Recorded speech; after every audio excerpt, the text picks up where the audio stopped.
Día, doctor. ¿Cómo está?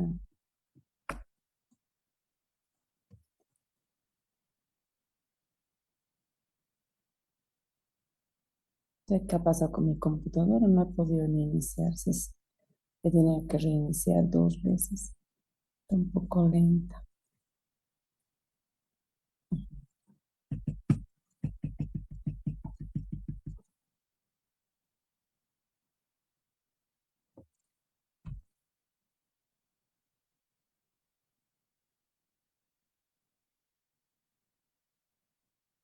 Ya hemos avanzado el perfil metabólico, donde hemos visto glicemia, curva de tolerancia a la glucosa oral, hemos visto hemoglobina glucosilada, hemos pasado al perfil renal, hemos visto urea, creatinina, ácido úrico, clearance de creatinina y estábamos en el perfil hepático. Mm,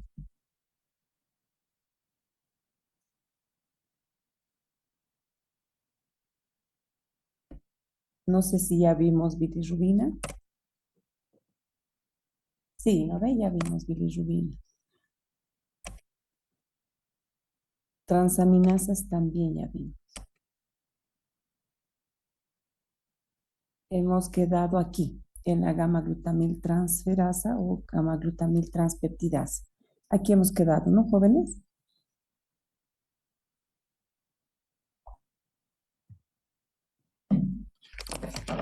Jóvenes. Brian, Tania, Rocío, ¿qué dicen? Sí, doctora. Bien. Sí, doctora. Ajá, hemos quedado aquí. Entonces continuamos hoy día con el perfil hepático y hemos hablado de bilirrubina y hemos hablado de transaminasas. En transaminasas hemos visto GOT, GPT y ahora nos tocaría hablar de la GGT, que es la gamma-glutamil transpeptidasa. Esta GGT o gamma-glutamil transpeptidasa es una enzima que interviene en el transporte normalmente de aminoácidos, se localiza en el hígado, en el páncreas y en el riñón. O sea que en estos tres tejidos, si hay lesión de estos tejidos, esta enzima podría estar aumentada. Normalmente el valor de esta enzima en los varones es de 50 unidades litro y en las mujeres es hasta 30 unidades litro. Al ser una enzima presente en el hígado, es una enzima de diagnóstico de enfermedades hepáticas o pancreáticas que obstruyen el colédoco. En este caso, pacientes con cirrosis hepática, generalmente o por alcoholismo o por alto consumo de azúcar, etcétera, pueden presentar esta enzima elevada porque está presente en el hígado. Entonces, el aumento de la GGT está presente en enfermedades hepatocelulares, o sea, cuando hay daño hepático por una cirrosis, hepatopatías alcohólicas, una cirrosis hepática, en la diabetes mellitus, en el alcoholismo, enfermedades hepáticas o pancreáticas por obstrucción y en procesos colestásicos. Y normalmente está disminuida la GGT en estadios de pacientes terminales. La albúmina la albúmina es una proteína plasmática. Esta proteína plasmática se sintetiza en el hígado, por ende tiene gran importancia porque esta albúmina, ¿cuál es su importancia de la albúmina? Es una proteína que transporta, se le llama proteína plasmática porque va por el plasma sanguíneo transportando ácidos grasos, bilirrubina, medicamentos, 10% de cobre, transporta hormonas tiroideas, hormonas esteroideas, la albúmina y ácidos grasos. La albúmina entonces tiene una importancia de transportar a la bilirrubina, transportar a los ácidos grasos y transportar a los medicamentos. Entonces es una proteína de transporte muy importante en nuestro organismo. Pero determinar albúmina en laboratorio tiene gran importancia. ¿Por qué? porque tiene podemos determinar una evaluación de insuficiencia hepática crónica, porque donde se produce esta proteína es en el hepatocito, donde se sintetiza en el hígado. Entonces, al estar el hígado dañado por una hepatopatía, no producimos la albúmina. Y es de pronóstico de pacientes a tratamientos eventuales quirúrgicos de hipertensión portal y trasplantes hepáticos. Entonces, cualquier paciente que entra a cirugía tiene que tenemos que hacerle albúmina, porque si no hay albúmina, no va a haber transporte de estos elementos, de todos los elementos que les he dicho. Y aparte, una función vital de la albúmina es que la albúmina regula la presión coloidosmótica. Al regular la presión coloidosmótica, esta albúmina regula la presión que existe entre el líquido intravascular y del extravascular. Si disminuye la cantidad de albúmina en nuestro organismo, eh, vamos a empezar a retener líquido en el espacio extracelular y vamos a sufrir de edema. Entonces, la albúmina, cuando hay cirugía, tiene que estar en equilibrio para que no haya retención de líquido en la zona o en lugares no quirúrgicos y en el lugar en el lado quirúrgico donde no haya edema y hay una buena cicatrización. Entonces, es muy importante la albúmina en nuestro organismo. Sus valores normales están entre 3,8 y 5,1 gramos por decilitro. Tenemos después aquí, cuando aumenta la albúmina puede aumentar normalmente en una hemoconcentración, en una deshidratación y en una diabetes insípida. Entonces, cuando tenemos mayor concentración de albúmina o se ha pasado mucho al organismo, podría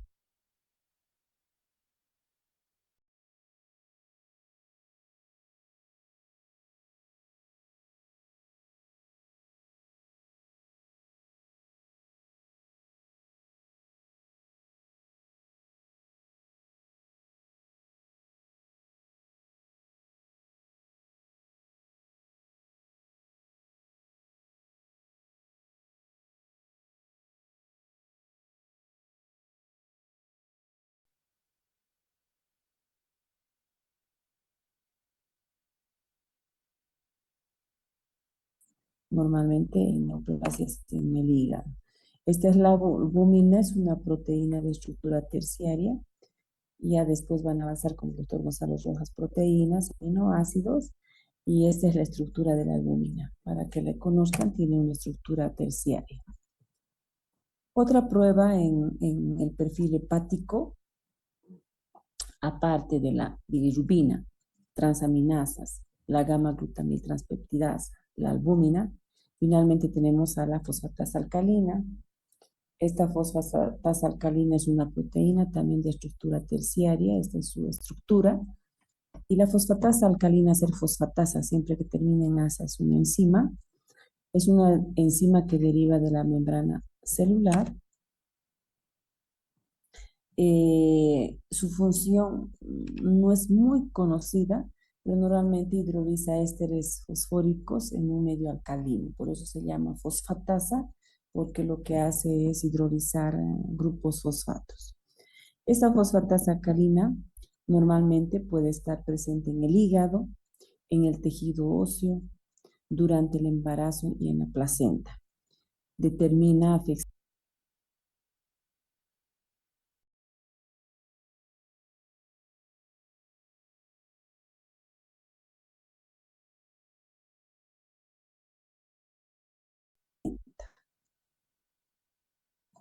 Normalmente se utiliza suero, se requiere ayunas de 12 horas, el resultado, y los valores de referencia van de 39 a 117 unidades litros de esta fosfatasa alcalina.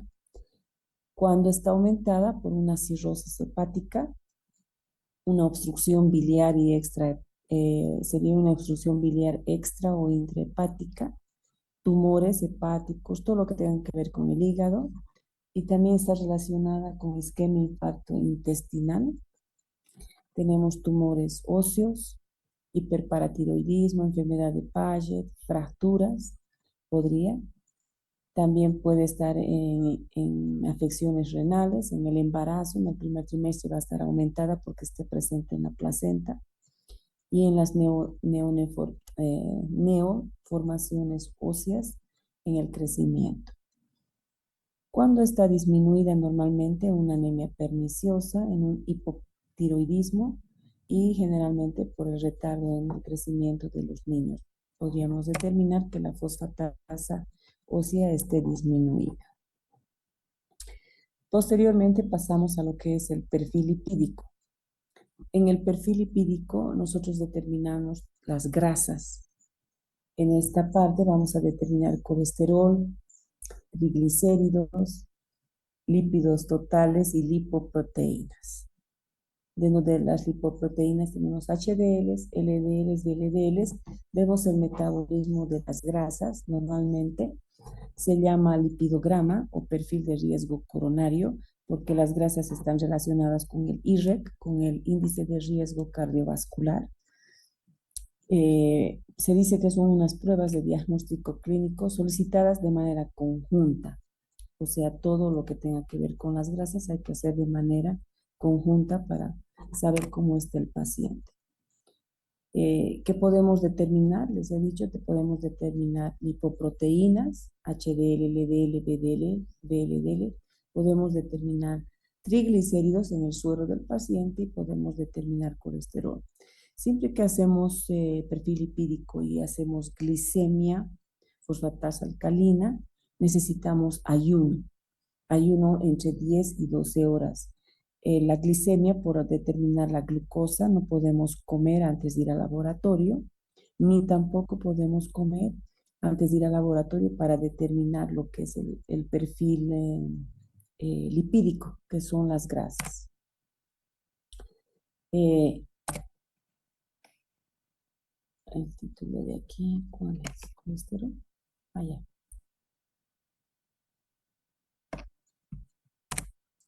Los triglicéridos, normalmente, los triglicéridos están aumentados y se llama hipertrigliceridemia. Cuando nosotros tenemos hipertrigliceridemia, cuando consumimos mucho azúcar y consumimos mucho alcohol. El azúcar y el alcohol se pueden convertir en grasa y la grasa se almacena en el tejido adiposo. Si tenemos un aumento de colesterol, el colesterol generalmente se almacena en las arterias coronarias y el paciente puede sufrir lo que es arteriosclerosis, pero también los triglicéridos se pueden almacenar en bajas cantidades en las arterias coronarias, pero específicamente los triglicéridos se almacenan en el tejido adiposo y si se almacenan en el tejido adiposo condicionan a una obesidad, al aumento del tejido adiposo y hiperplasia, hipertrofia del tejido adiposo y conducen a una sobrepeso y posteriormente a una obesidad. Cuando tenemos hipertrigliceridemia, cuando comemos mucho azúcar, cuando tenemos sobrepeso u obesidad, en enfermedades con riesgo coronarias, al fumar cigarrillo, un exceso de alcohol, algunos medicamentos que pueden aumentar el apetito, como los complejos, complejo B, trastornos genéticos, pacientes con diabetes mellitus tipo 2 también tienen hipertrigliceridemia y enfermedades del hígado donde no se metaboliza bien la grasa, de la tiroides, porque pacientes con hipotiroidismo tienden también a la obesidad y enfermedades renales. Los valores normales de triglicéridos no les he colocado aquí, pero sus valores normales son menor a 150 miligramos por decilitro. Cuando los valores superan los 150 miligramos por decilitro, presentamos hipertrigliceridemia. Hablamos del colesterol. El colesterol, hay una relación de colesterol. ¿En qué se transporta el colesterol? Que es una grasa que puede provenir de la dieta o es una grasa que puedo formarla en mi cuerpo a partir del azúcar y del alcohol. Este colesterol es transportado mediante las lipoproteínas LDL y las HDL. Entre estas dos, la HDL tiene poquito colesterol, son de color amarillito y esos de aquí adentro es colesterol. En cambio está las LDL, y todo esto es colesterol. Cuando consumimos mucha grasa, mucho alcohol y mucho colesterol, porque el colesterol también puede ingresar por la dieta, tenemos mayor cantidad de LDL. Y esto nos da un riesgo a sufrir coronariopatías, o sea, enfermedades como la arteriosclerosis, hígado graso, que se llama estatosis hepática, y podemos sufrir también litiasis biliar, que son cálculos en la vesícula biliar. Entonces, el colesterol es una molécula y una sustancia súper importante porque a través de él es componente de las membranas celulares, puede formar hormonas esteroideas, puede formar sales biliares y el colesterol también puede formar la vitamina D. Entonces, el colesterol tiene vital importancia en nuestro organismo. Lo necesitamos, pero cuando está en exceso es de mal pronóstico para riesgos coronariopáticos, ¿no? Los niveles de colesterol en sangre, ya. El colesterol entonces se transporta en lipoproteínas LDL, se llama colesterol LDL, y HDL, colesterol HDL. Normalmente sus factores dependen de que esté elevado, de una absorción intestinal, síntesis endógena y de que no se puede eliminar. Si comemos mucho colesterol, va a aumentar. Si no podemos eliminar el colesterol, va a aumentar. Entonces, y este problema, su utilidad clínica es que tiene una evaluación de riesgo aterogénico, que es aterogénico, es de que tenemos tendencia a formar grasa en las arterias coronarias. ¿Cuándo va a estar aumentado el colesterol? Cuando haya hipercolesterolemia familiar combinada, hipercolesterolemia poligénica, hiperlipoproteinemias de tipo 2A, 2B, 3. Todo esto generalmente son de origen genético, donde no se puede metabolizar al colesterol. Cuando hay daño hepático, es una hepatitis, una cirrosis hepática, porque el colesterol donde se metaboliza es en el hígado, enfermedades hepatocelulares, en la gota. Tenemos en hipertensión esencial el alcoholismo, porque el alto consumo de alcohol hace que nuestro organismo produzca más colesterol. Y en enfermedades como la diabetes, por el alto consumo de azúcar, el azúcar se convierte en colesterol. El hipotiroidismo, ya les dije, el hipotiroidismo hace que se acumule más grasa, tanto triglicéridos como colesterol. La anorexia nerviosa, que la persona se estimula para comer, comer, comer, no tiene saciedad. Y problemas renales, ¿no? Síndrome nefrótico, insuficiencia renal crónica. Y está disminuido normalmente la enfermedad de Tanger debido a que no hay buen metabolismo del colesterol. Si estamos desnutridos, no comemos, en hipotiroidismo, podría estar aumentado el hipotiroidismo, creo que está mal aquí, en anemia megaloblásica y las dietas vegetarianas que no son ricas en grasas. El valor normal de colesterol en sangre es menor a 200 miligramos por decilitro. Si superamos los valores mayores a 200, tenemos hipercolesterolemia. Dentro de las lipoproteínas, en el perfil lipídico, tenemos tres tipos de lipoproteínas, las VLDLs, las LDLs y las HDLs. Estas intermedias se forman en el proceso. Las que transportan son las VLDLs, las LDLs, las HDLs y tenemos los kilomicrones que se forman en el intestino. En tamaños, la VLDL es la más grande, transporta ésteres de colesterol y ácidos grasos. La LDL transporta colesterol y la HDL transporta colesterol. Normalmente los valores de referencia de las LDLs es de 66 a 178 miligramos por decilitro y de las HDLs varía. En mujeres es de 30 a 85 y de varones de 30 a 70 miligramos por decilitro. Mal pronóstico es que las VLDLs estén aumentadas porque está relacionada con hipertrigliceridemia, porque las VLDLs transportan triglicéridos. Entonces es un mal pronóstico tener las VLDLs elevadas. Esos valores están hasta 130 miligramos por decilitro. Entonces, si hay mucha VLDL, hay mucha secreción de esta, disminuye la función de la lipoproteína lipasa y aumenta la síntesis de sus receptores para formarse esta. Normalmente la IDL está relacionada con riesgo de hiperlipidemia, es una lipoproteína intermedia. Y aquí la LDL normalmente está relacionada con una hipercolesterolemia, porque contiene harto colesterol y cuando tenemos harto colesterol en el organismo, la que más aumenta es la LDL. Se carga de mucho colesterol y empieza a haber harta LDL, y la LDL es la que hace que es la que lleva el colesterol a la arteria coronaria para que se acumule y se forma la grasa en la arteria llamada ateroma y que posteriormente nos da una patología llamada arteriosclerosis. Y si la HDL está aumentada, es buen pronóstico, porque si la HDL está aumentada, la LDL va a estar baja, quiere decir que no hay mucho colesterol. Pero es mal pronóstico que la HDL esté disminuida, porque si está disminuida, la que va a estar aumentada es la LDL, porque están inversamente proporcional. Ambas están constituidas por colesterol. Si mi colesterol está elevado, la que va a estar aumentada es la LDL y va a estar baja la HDL, ¿no? Entonces, esa relación hay de las lipoproteínas.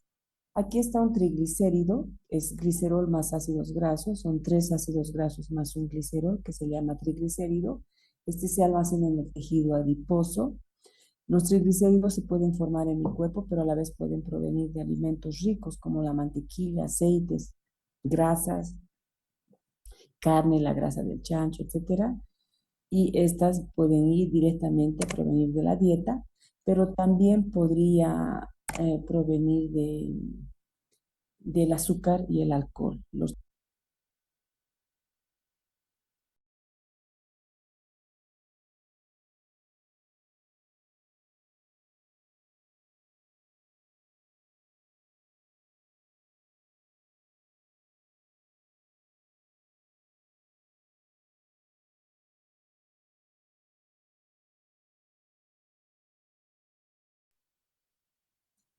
No, doctora, está bien. Entonces, tenemos otro perfil, se llama perfil pancreático o se llaman pruebas que valoran la función pancreática. En estas pruebas de función pancreática tenemos dos enzimas, una se llama amilasa y la otra se llama lipasa. Cuando hablamos de la amilasa, hablamos de una enzima que no es específica tanto del páncreas, pero su isoenzima es la amilasa pancreática. Tenemos varias isoenzimas porque la amilasa jóvenes puede producirse también en las glándulas salivales, en los testículos, en los ovarios. Eh, entonces, la amilasa no es específica del páncreas. Si hay una lesión en la glándula salival y los síntomas son en esta zona, la amilasa puede estar aumentada y tiene isoenzimas. Sus enzimas se llaman A1, A2, A3, A4. La amilasa pancreática creo que es la A3. Eh, si hay inflamación en los testículos, la amilasa también puede elevarse. Si hay inflamación en los ovarios, la amilasa puede elevarse. Entonces, pero si hay inflamación en el páncreas o lesión tisular en el páncreas, la que se eleva es la amilasa pancreática. La isoenzima, eso depende también de los signos y síntomas, porque si hay dolor testicular, pues hacemos amilasa y está elevada la amilasa. Pero de acuerdo al signo y el síntoma, el dolor del páncreas es en el hipocondrio, ¿no ve? En el hipocondrio derecho, y eso nos indica que la amilasa podría estar elevada. Hacemos el laboratorio y nos sale positivo. Sus valores están entre 25 y 125 y si está elevada tenemos una amilacemia, quiere decir elevación de amilasa en la sangre.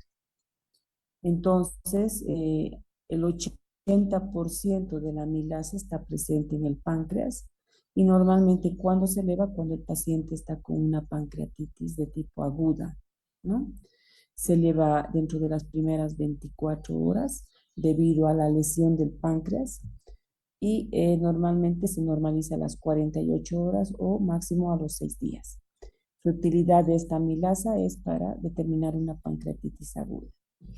La lipasa tiene una acción lipofílica, es la enzima encargada de digerir las grasas provenientes de la dieta, convirtiéndolos a los triglicéridos que comemos en las grasas externas en glicerol y ácidos grasos.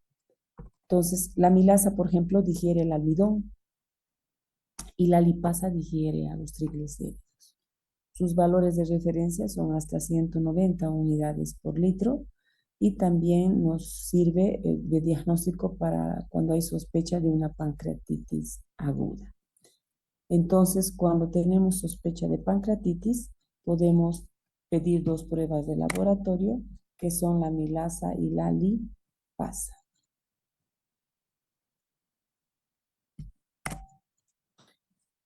Finalmente, con esto terminamos las pruebas que valoran las funciones cardíacas. Estas pruebas no determinan cuando un paciente está pasando lo que es un infarto agudo de miocardio y afecciones cardíacas. Entre estas tenemos lo que es la AST o GOT, que ya hablé más adelante, de que se llaman transaminasas, que determinan daño hepático, pero no solamente hepático, sino que también valoran, están presentes en el músculo cardíaco. La lactato deshidrogenasa es una enzima que no es específica tampoco del músculo cardíaco, puede estar en el hígado, puede estar en el intestino. Entonces, así como la amilasa no es específica del páncreas, también hay en la glándula salival, testículos, ovarios.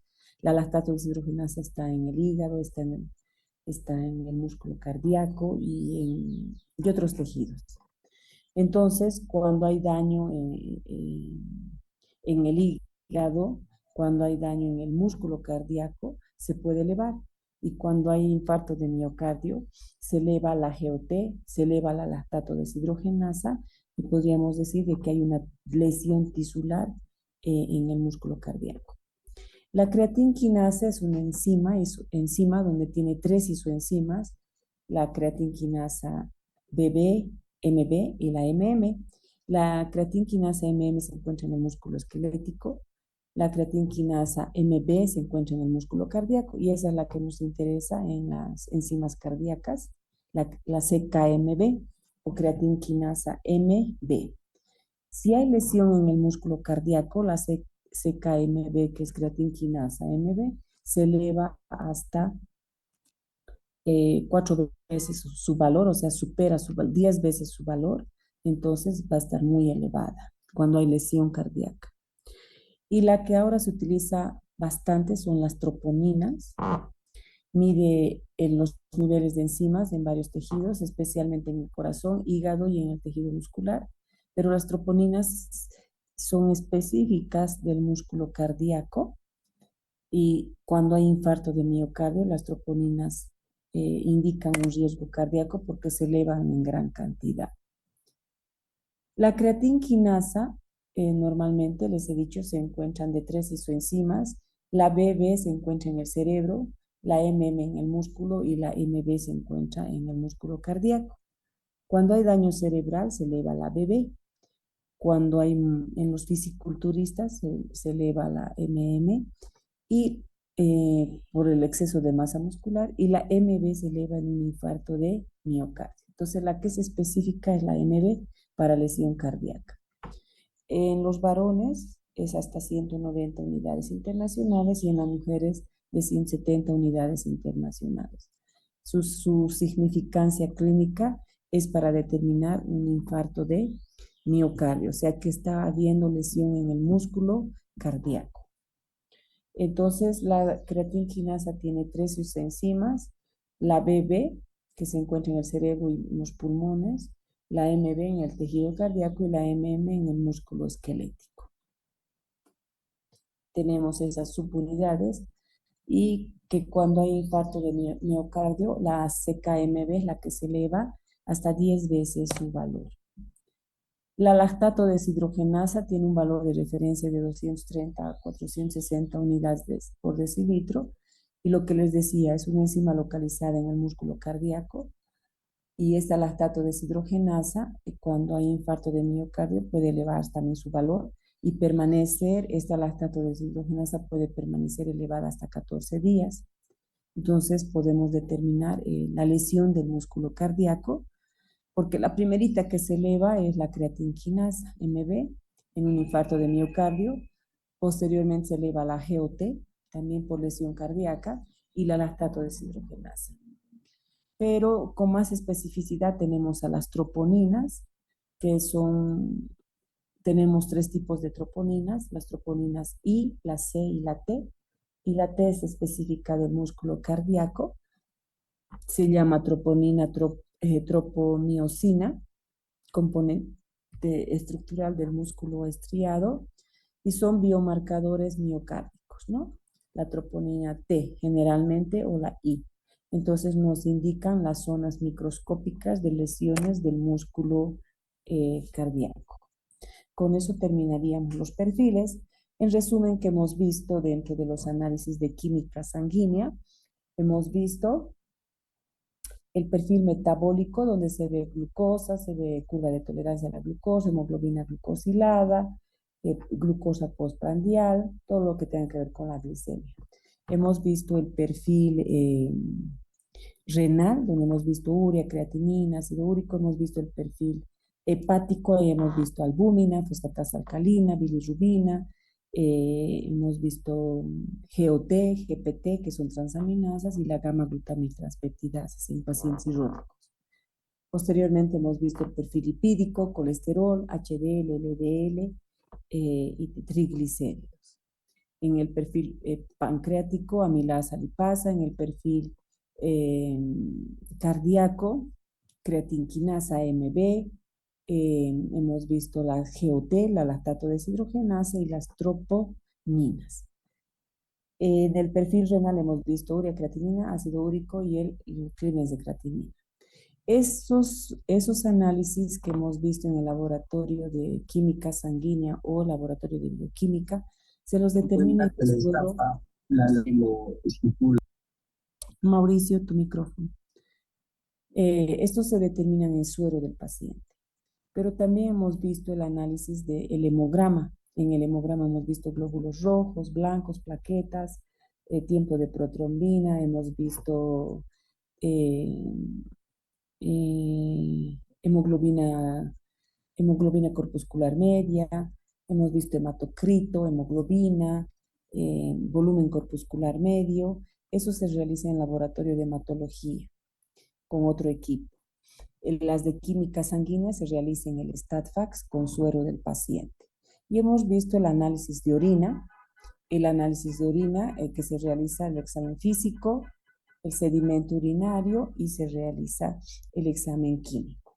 Ahora, esto que ven aquí son las pruebas de laboratorio que se hacen en la BIMED, en el laboratorio de medicina. Y aquí, si se fijan, aquí están todos los valores que utilizan los de la BIMED. Entonces, si ustedes buscan aquí, y esto está esta diapositiva les voy a compartir en el Classroom, ustedes buscan los valores de ácido úrico en varones y nos dicen que es 6. En mujeres nos dice que es 5. Si buscamos, por ejemplo, fosfatasa alcalina, tenemos valores, aquí está, de 34 a 114. Si buscamos la glicemia, tenemos de 75 a 100. Si buscamos la GOT, es 33, ¿no? Ahí tenemos los valores. O tenemos, puede ser de 8 a 33 unidades litro. O la glicemia, tenemos que hacer coincidir aquí, por ejemplo, ¿dónde está? Glicemia de 75 a 100, ¿qué? Miligramos por decilitro. Si busco bilirrubina, la bilirrubina total es 1.2 miligramos por decilitro. Eso se los dejo aquí en la diapositiva y ustedes pueden tener para todo el año, les va a servir todo esto. Ustedes los valores de rutina los van a ir aprendiendo con su docente, los de rutina glicemia, urea, creatinina, transaminasas, etcétera. Vamos a ir avanzando a medida que vayamos pasando las clases en carbohidratos, en lípidos, van a aprender los valores de colesterol, todo. Entonces, eso hemos visto hemos analizado los 3 análisis clínicos, lo que les decía. Hemos visto los 3 análisis clínicos, hemos visto el hemograma,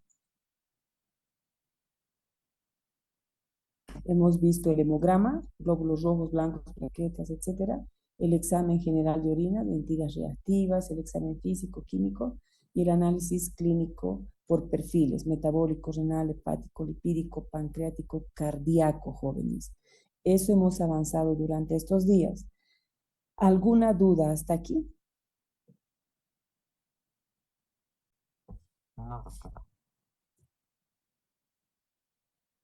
Daniel dice no. ¿Qué dicen los demás?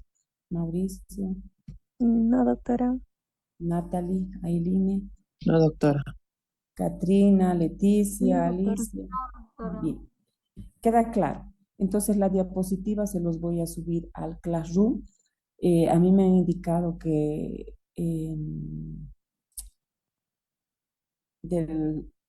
uno de los representantes está grabando las clases y creo que les comparten en un grupo.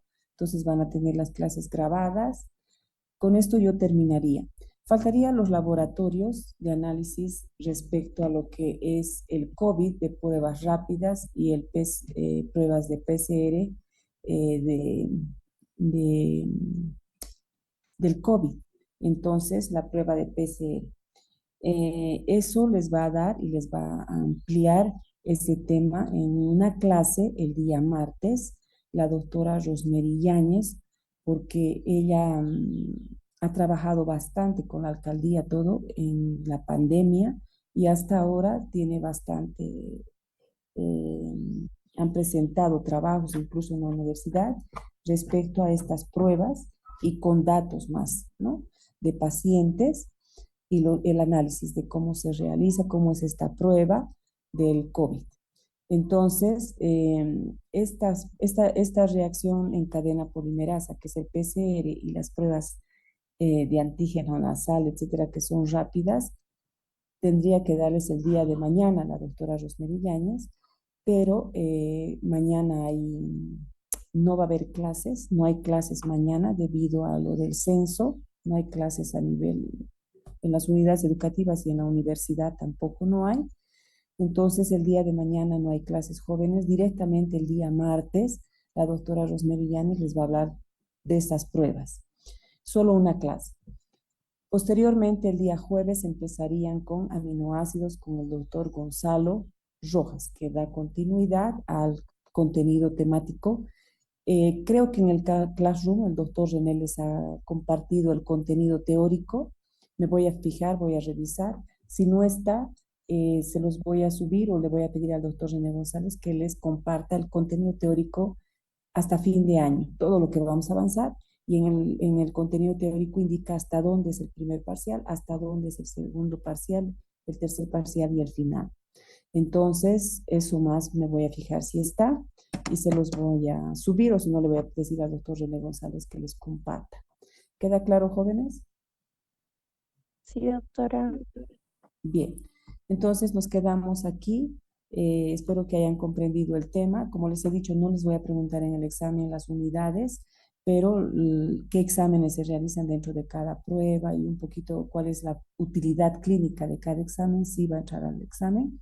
Y nos veríamos, perdón, conmigo ya no, con la doctora Rosemary y posteriormente con el doctor Gonzalo Rojas. Que tengan buen día. Hasta luego, jóvenes. Hasta luego, doctora. Doctora. Doctora. Doctora. Hasta luego, hasta luego.